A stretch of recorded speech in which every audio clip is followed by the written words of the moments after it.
Now to the seaweed invasion. With many trying to enjoy their final summer vacations, an unprecedented overgrowth of seaweed is consuming some beaches. Ginger is live in St. Thomas with that. Good morning again, Ginger. Good morning to you, Michael. It may look like paradise behind me, but I want you to take a closer look with our drone. You see that line of brown that has piled up on the beach? That is a seaweed called sargassum. It has been infesting beaches from Mexico through the Caribbean to Florida for the last decade, and it just keeps getting worse. They need to urgently figure out why it's coming and what to do with it, because it is choking animals, humans, and tourism. In place of that iconic aquamarine water, this is the worst piece of garbage water I've ever seen. Totally impossible to swim. A brown, stinky seaweed has consumed beaches across the Caribbean, Mexico, and even Florida. We saw a lot of seaweed, more than I've ever seen in an ocean before. It stunk, it got in the way, you know, it kind of affected my whole day. Since 2011, this floating brown algae called sargassum has been getting progressively worse. This year, covering white sand beaches in record levels, more than 24 million tons. When it dies on the shore, it can be toxic to people, animals, and the economy. Scientists say that climate change and shifting weather patterns likely have something to do with it. Caribbean water temps this year stayed above average all winter, their third warmest on record. Although we don't have a clear idea, most of the evidence point to warmer sea surface temperatures, so climate change and global warming, and a lot of nutrients dumped in the water, what we call eutrophication. Basically, we're fertilizing this in a warmer sea.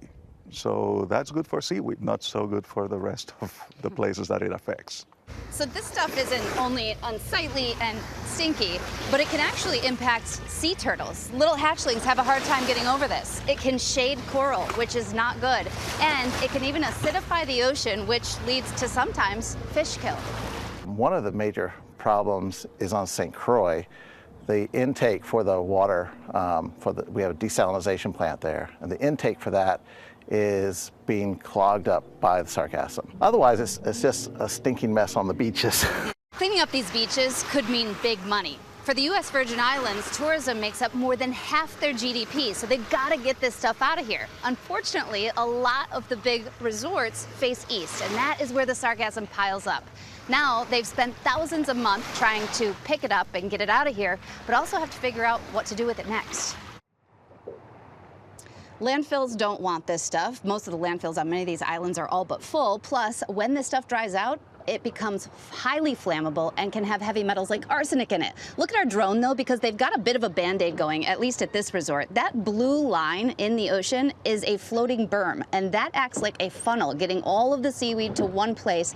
So at least it's a little easier to clean up, because they're spending thousands at these resorts every month just on manpower. Now, when it comes to what they do with it next, there are some ideas out there. People say you could maybe make bricks for homes out of it, skincare even, fertilizer, but there are environmental implications likely to that. We have a lot to learn about this problem, and we got to learn fast, because they anticipate that this issue is going to grow in the coming years.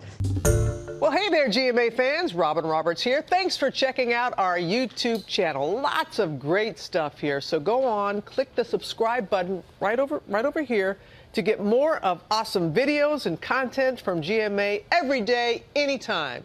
We thank you for watching, and we'll see you in the morning on GMA.